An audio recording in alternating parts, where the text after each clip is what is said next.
Good morning. Welcome to the conversation on your digital first Pan-African News Network, TOS Television. My name is Adesu Alsi. Today on the conversation, we're going to be looking at, looking into the 2023 general elections, the fight for the presidential ticket, and the intrigues of zoning in the APC and the PDP. Now, the race for the presidential ticket is becoming intense following multiple entries and the many aspirants that have started, to throw their hats in the ring to declare their interest in becoming president of Nigeria. In the All Progressive Congress alone, 24 persons have actually, declared interest, and there's also the possibility of more. So to join me in having that conversation this morning is Lupe Anaka, a member of Benue State House of Assembly aspirant. Good morning and welcome to the show. Thank you, Adeswa. Yes. Pleasure being here. Yes, okay. So let's move straight into it. What do you think is possibly the catch? Why do you think more than ever we have so many persons interested in becoming president of Nigeria at this point? Do you think basically maybe because it's a service more than it is personal interest?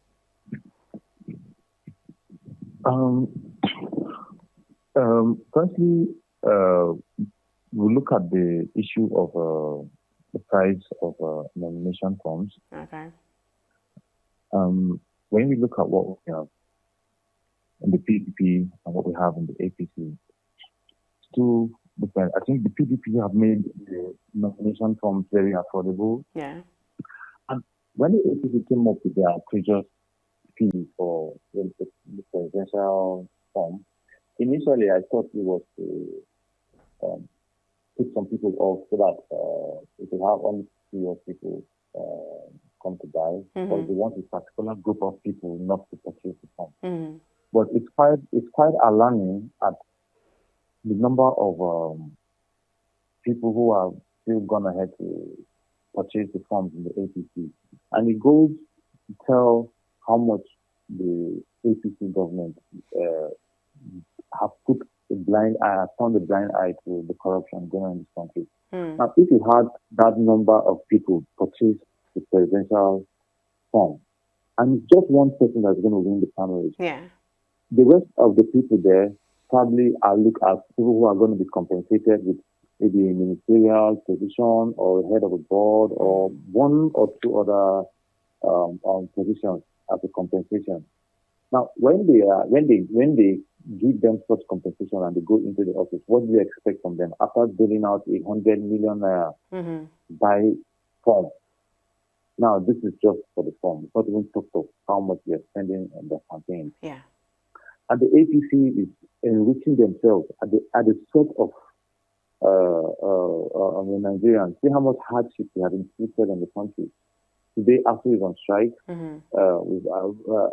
have the oil bunkering crisis. We have so much insecurity threats, kidnapping going on in the country, and they have been so adamant about it. So it doesn't really tell well about what where the APC are the ruling party in the country, where they are heading to, or if they have shown any sign of seriousness for the people. Okay, so you're saying basically that it's more an issue of personal interest than an interest in actually serving the country. Yes, they have prioritized the interest as they put the party ahead of the interest of Nigerians.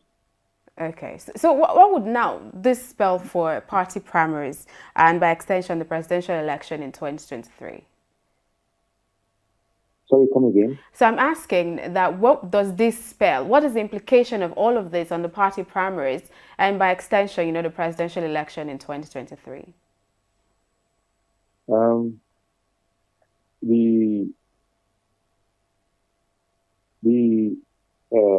position of the party in determining who becomes the candidate of the APC.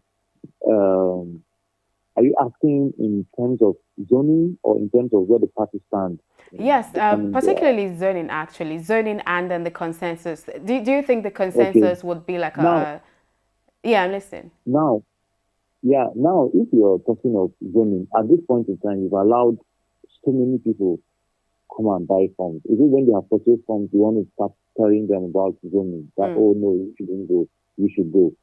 zoning is not constitutional in Nigeria, but Okay. it's a gentleman arrangement so that they can be fair. You can have you can something that can represent the federal character. The North have gone, the South has gone. Everybody can have a feel of it. Some of us don't really. It doesn't really matter to us whether it's zoned or not. What we are looking for is somebody who is credible, somebody who can come out and be able to take Nigeria out of the net the current APC government has put us in. Now we're looking at credible candidates that can come up and take over. But you can't take away zoning from the equation because it is what appeals to the minds of the people and makes them want to dutifully participate in electioneering. So when it's going to particular people, it shows equal share and interest that everybody is being carried along. In 1999, my party, the PDP, the presidency was zoned to the south. Obasanjo had did 8 years. It was zoned to the north. And unfortunately, Yaradua was short-lived, blessed memory, had 3 years, and Jonathan, the vice president, completed the tenure, and in 2011, it was zoned back to the south. They had 4-year term, and in 2019, it was zoned to the north, which has not yet been utilized. And now that the sitting president is from the north, there has been outcry that it should go back to the south. So you see, there's a little bit of a mixture because every party might want to come and have their own calculation or sentiment on where it should be zoned to. And I believe we'll get it right in the PDP. We have a lot of credible candidates from the north and from the south. And what we have done or what we have shown in terms of allowing participation, equal participation, even by fixing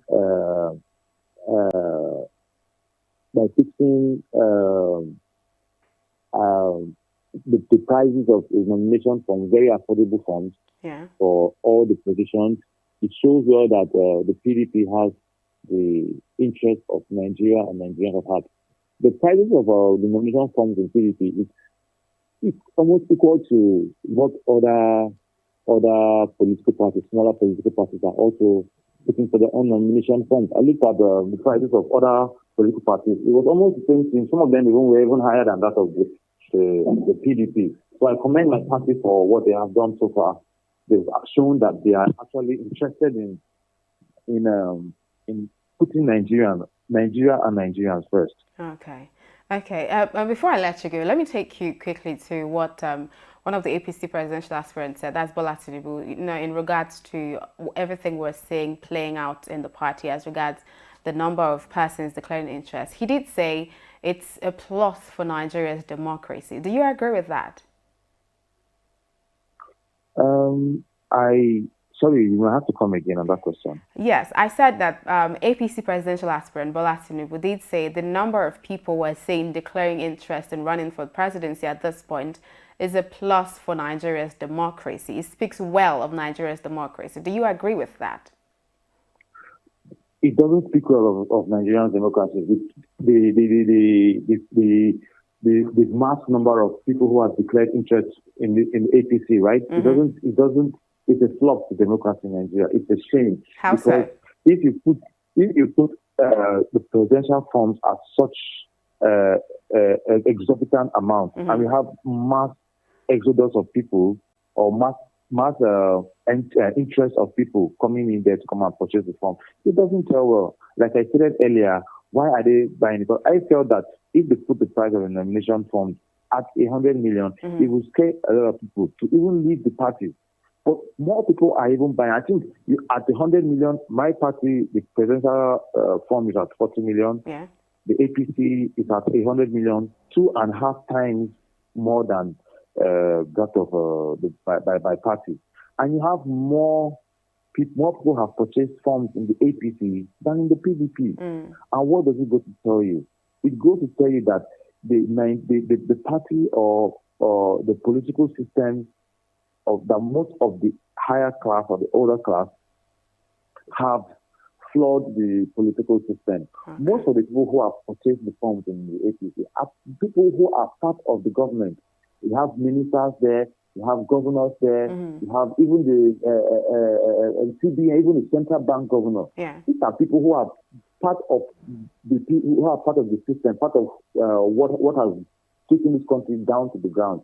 And they are the people that have gone out there to purchase the forms at 100 million naira. That is a slap to Nigeria's democracy. Okay. All right. Thank you so much for joining me on the show this morning and sharing your thoughts. Thank you. You're welcome. Thank you. And thank you for staying with me up until now in the conversation. Do not forget that the conversation comes to you every weekday, Mondays to Fridays, same time, same channel. That means you should join me here again tomorrow. But before then, follow us across all social media platforms. It's TOS TV Network on Facebook, Twitter, Instagram. The channel to subscribe to on YouTube is TOS TV Network. And of course, stream our website, www.tostvnetwork.com, for news, stories, and happenings from across the world. Thank you again, and I'll see you tomorrow.